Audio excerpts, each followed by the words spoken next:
Elsewhere, the Edmonton Oilers in action this evening. Obviously, they have the best power play in the league, clipping out about 40%. Under 40.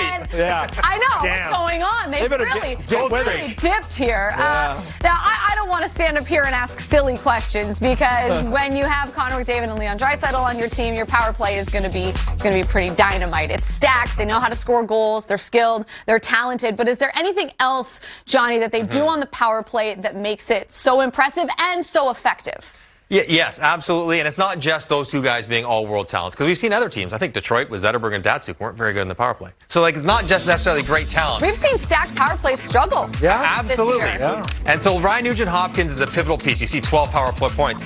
Clearly, he's a pivotal piece. But what I like about Edmonton is not the nice plays they make and Draisaitl's one-timers and Connor backdoors and everything else.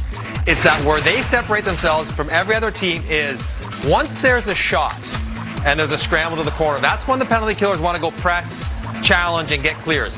They are better at retrieving and settling scrummed and loose pucks than any other team in the NHL by a mile. They just track them down quickly, and they have such great chemistry between those three guys, McDavid, Draisaitl, and Nuge, that they're under pressure. It's one pass through their legs, it's flat, it's on a tape, and it's gone, and now they're attacking. And other teams, when you watch power plays, watch tonight.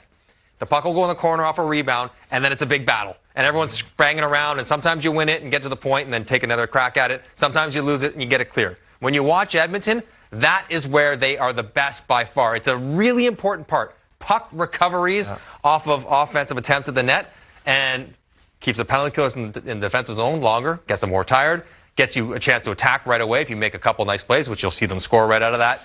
And it's not easy because you're under duress. You got to make a play, but they got the guys that can make it and know where each other are. It's a very underrated part of why they're so great. It's the chemistry that goes into putting a power play together, really, and the retrieval. Because you can go out there and you can put together 5 guys that can really snap it off.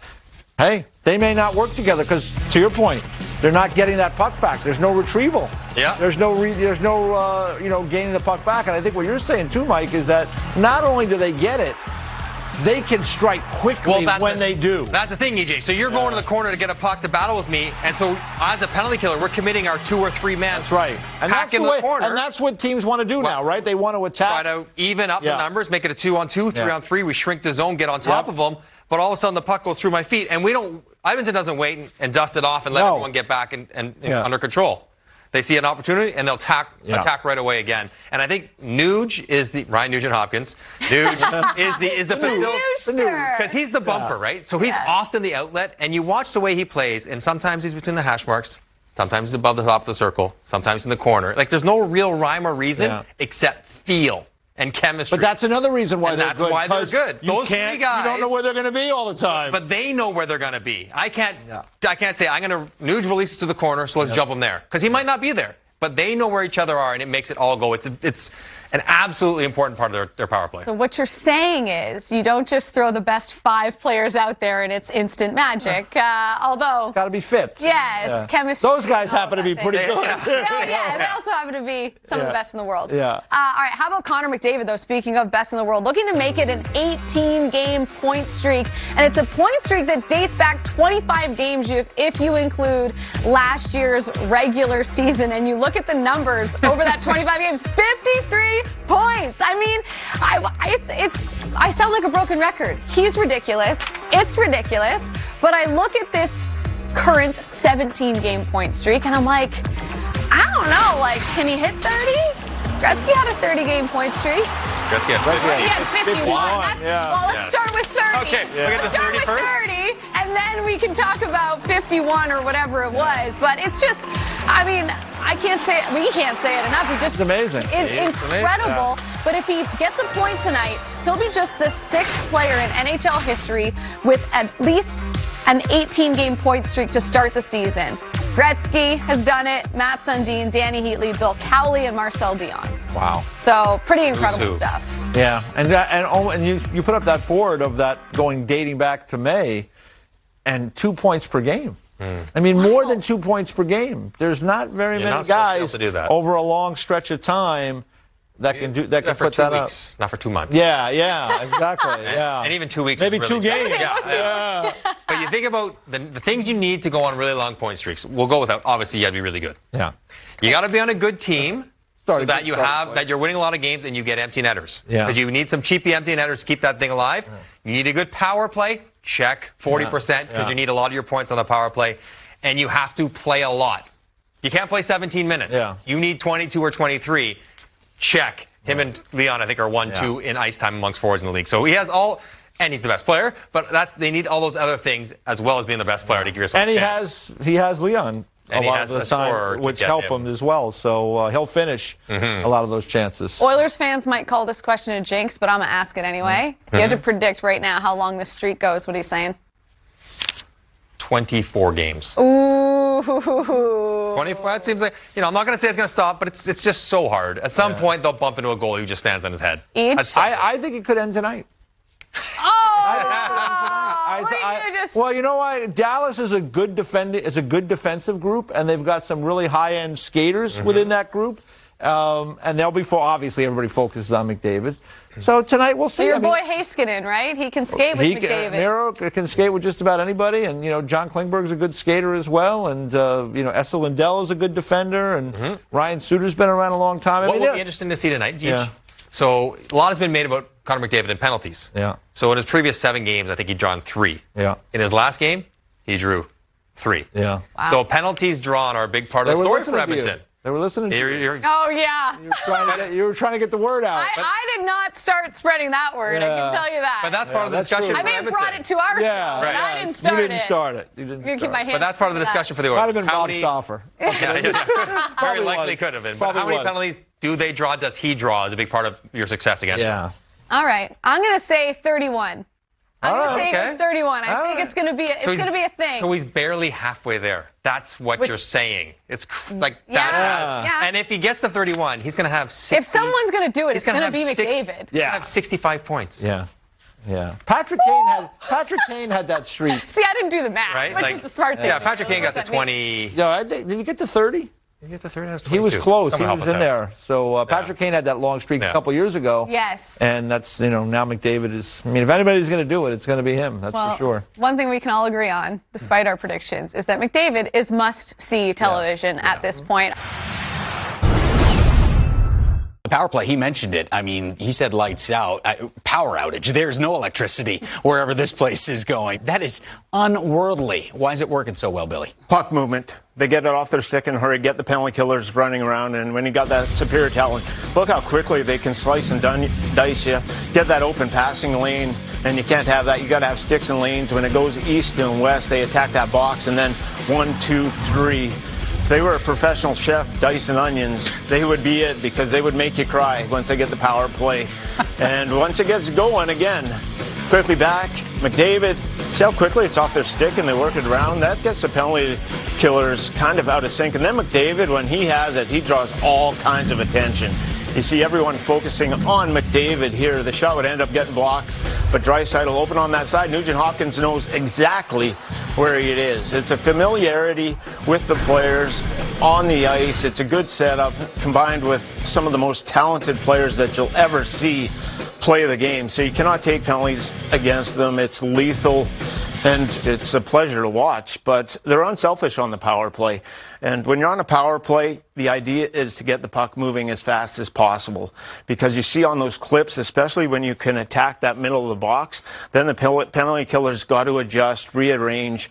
If you're stagnant and hold on to it too long, then the penalty killers can set up, get sticks and lanes, block shots. That doesn't happen with Edmonton. You saw it takes 5 or 6 seconds once they get control of the puck to score their goals. It's just poetry. It's poetry in motion when you watch that power play. 3 core guys have been there, obviously, for a very long time, in Hopkins, Draisaitl, and Connor McDavid. Now you might want to look up their ages. You'd be surprised. That familiarity is almost unmatched throughout the league. I think of Bergeron, of course, and Marchand and Pasternak. Right. They've got some longevity, too. Look how good they are. But more than anything, you have guys that are all capable of running the power play. You got 3 different guys that can run it It's crazy. They've added in Zach Hyman this year, who's amazing. Love what's going on in Edmonton, and I'm feeling good about my surprise pick. I know. We'll continue to run that one back as the season goes along. But aside from those core guys have been there the last couple of years, can't quite get over the hump. So what makes this year different for you? Yes, those guys have been there, and they've come up short. They haven't done much in the playoffs. They've got one playoff win in their last 5 years, I believe. So what's different about this year? Why am I so bullish on them? Well, in particular, they have stolen a page from the Tampa Bay Lightning and kind of formed their own special third line in particular. They've improved all the depth on their bottom 6 players. But look at these 3 guys right here teaming up to form that very formidable third line. Warren Foegele comes over in the Ethan Bear trade. Ethan Bear's a good player, but you got to trade a good player to get a good player. And they got one in Foegele. He's been terrific, contributing offensively, not just hitting. We know he can do that, and he's done that. Derek Ryan hasn't contributed as much offensively with a goal, but he's an excellent penalty killer, and that's been a real positive for him. And then Zach Kassian, he's been just magnificent. As they get contributions from their third and fourth line, because now you can move Turris down, you can use Shore on the fourth line, and it's impressive. And then, of course, you see Zach Hyman right here contributing in a huge way. He's just a better hockey player than anybody thought. Great signing by the Edmonton Oilers.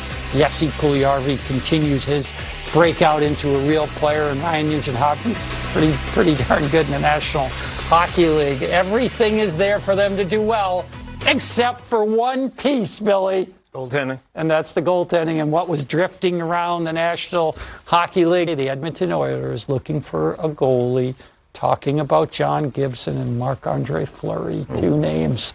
That would look amazing. Koskinen's looked good at times and then hasn't looked good at times. And that's kind of the MO on him, right? He's been very good this year. He's spoken openly about how difficult last year was for him without his family there. He started off really well. The only game they lost was somewhat reminiscent of how he played at times the year before, where he literally took them out of a game. He was not good against the Philadelphia Flyers. Had a nice bounce-back game to his credit, though. And I love the power play breakdown, talking about knifing, and I thought he was going to go with a forged. I thought he was going to go forged and fire knives on us. Slice and dice. I thought you were going infomercials. It's surgical, the way that power play goes. And to the one point I just added, just having McDavid and Draisaitl on different lines this year. You have that flexibility. Yes, you have flexibility. The matchup is a little bit more problematic for the opposition. Poison. And if you're down, you can roll them back together. Exactly. Tip likes to change it up from home and on the road. How he uses those 2 players because of the last change. It's really, that makes sense. Yeah, it's a really powerful tool when you got 2 guys as good as it helps. McDavid and Draisaitl. But then we'll see the Edmonton Oilers, totally different look. Okay. Their movement is incredible. And obviously, Connor McDavid. Can't even speak right now. He throws me for a loop. But this guy can move all over the ice. Look at, they just move around. There's constant movement. And we're going to watch here. This is great plays right here. Tyson Barrie's going to get this play. And I'm going to show you Tyson Barrie adds to this as well. We'll see on the back end of it. Watch the movement that Tyson Barrie gets here. Pause a second. Bring it back. Connor McDavid does this. This is a game of chess. He's going to make the pass over here. Connor gets it, okay? Hold it here a second. Connor's route, he's going to be like, come with me. Come with me. I'm going to pull you this way. I'm going to pull you this way. And he does pull him that way. And this forward's got to honor the seam over there. I think that's Leon Draisaitl. Roll it forward. Pull him, pull him, pull him. Behind the back. Tyson Barrie's got a clear lane. Yeah. And then you've got a screen from Zach Hyman in front of the net. Great execution. Here's some more movement.